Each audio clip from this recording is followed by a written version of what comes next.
안녕하십니까. 리더십 TV 119번째 시간입니다. 오늘은 2021년 12월 31일 금년도 마지막 날입니다. 오늘의 주제는 해초리 진정 리더십 두 번째 시간으로 금년 한 해를 마무리하는 의미에서 조선시대 때의 해초리 방법에 대해서 한번 같이 공유해 보고자 합니다. 첫 번째로 조선시대 때에 60여 년간 관직에 있었고 그중 27년은 정성자리에서도 18년은 영의정 배서를 지내며 조선 초기의 정치 기반을 안정시킨 황희정성에 관계되는 이야기입니다. 황희정성이 영의정으로 있을 때에 김종서는 형조판서로 있었습니다.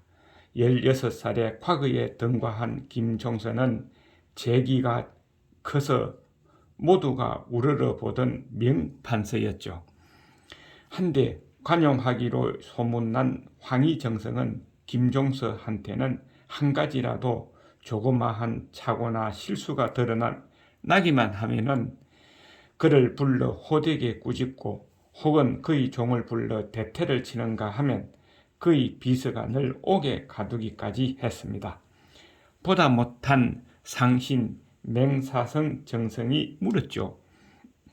김종서는 당대의 명재상인데 공은 어찌하여 그리 심하게 허물을 잡으시오 하니까 황희정성은 이렇게 답변을 했습니다. 그를 잘되게 하기 위한 방책의 하나요. 그가 재기를 믿어 그만스럽고 기운이 날래어 일하는 것이 과감하기에 큰일을 할 때 그르칠 염려가 많소. 큰 그릇이 되기 위하여 그 날랜 길을 꺾고 깨우쳐 뜻을 다스리고 정중하여야 큰 자리를 지탱할 수 있는 것이요. 결코 내가 곤욕을 주자는 것이 아니요 했습니다. 이에 맹사성은 감복하고 과연 명재상의 낙상매구먼이라고 했다는 것입니다. 그리고 황희가 늙어서 물러갈 때 김종서를 정성으로 청구한 것은 우리 모두가 잘 알고 있는 사실입니다. 왜 황희정성은 김종서에게 그렇게 했을까 하는 것이죠. 그것은 사람은 비범하면 비범할수록 스스로를 과신하기 때문에 큰 그릇이 되지 못하기 십상이다 하는 원칙 때문에 그렇다 하는 것이죠. 또 황희정성은 자식에게도 강한 해초리를 댔다 하는 겁니다. 황희정성의 장남인 호조판서 황치신의 새로 지은 집에 입주를 하고 집들이로 만조백관을 초대하여 잔치를 벌였죠. 물론 황희정성도 그 집을 찾았습니다. 집안을 두루 돌아본 공이 아무 말도 없이 나가 버렸습니다. 그러자 그 자리에 앉아있던 백관들이 불안해서 하나 둘씩 일어나 기가를 했죠. 이에 크게 뉘우친 황치신은 이튿날 그 집을 버리고 초절하고 작은 집을 마련했다는 이야기입니다. 왜 백관들이 황희정성이 말없이 나가는 것을 보고 불안해했을까요? 황희정성은 60여 년간 관직에 있으면서도 청렴결백했다 하는 것을 우리가 알 수가 있습니다. 그 대표적인 예가 초라한 집에 세종 임금이 방문을 했죠. 임금이 방 안에 들어와 보고 놀란 기색을 보였습니다. 왜냐하면 적어도 나라의 명망 높은 재상 집인데 화문석은 아닐지라도 장판점은 깔린 방일 것이라는 선입관이 크게 작용했기 때문입니다. 그런데 방에 가보니까 장판이 깔려 있지 않고 황희정성이 잠자는 방바닥에 집 멍성이 깔려 있었기 때문에 그렇습니다. 그만큼 청렴 결백했다 하는 것이죠.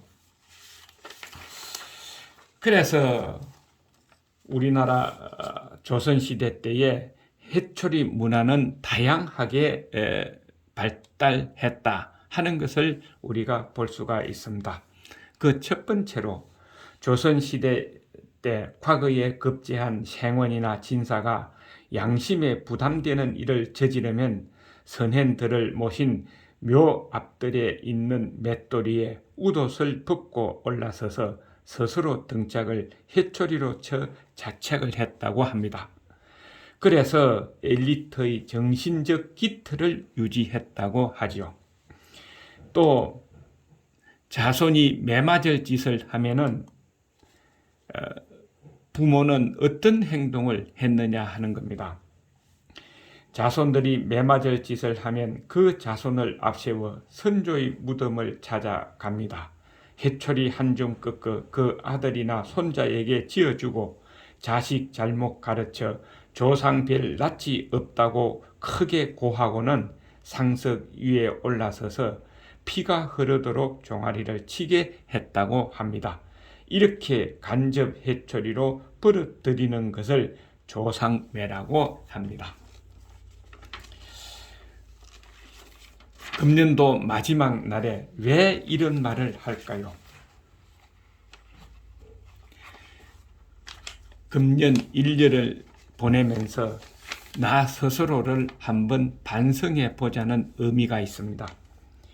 내가 양심에 부담되는 일을 했지 한 것은 없는가? 또 남에게 해를 끼친 것은 없는가? 나 자신이 정말 바르게 살아왔는가? 금년 1년을 반성해보고 모든 거 다 떨쳐버리고 새로운 마음, 새로운 기분으로 새로운 정신으로 2022년을 맞이해 보자는 의미에서 해초리 종류 몇 가지를 이야기를 했습니다. 2022년은 정말 희망찬 새해가 되어야 되겠죠. 그리고 모든 사람들에게 만복이 깃들어서 행복한 삶을 살아야 되지 않을까 생각합니다. 새해 복 많이 받으십시오. 하준호의 리더십 TV였습니다. 내년에 뵙겠습니다.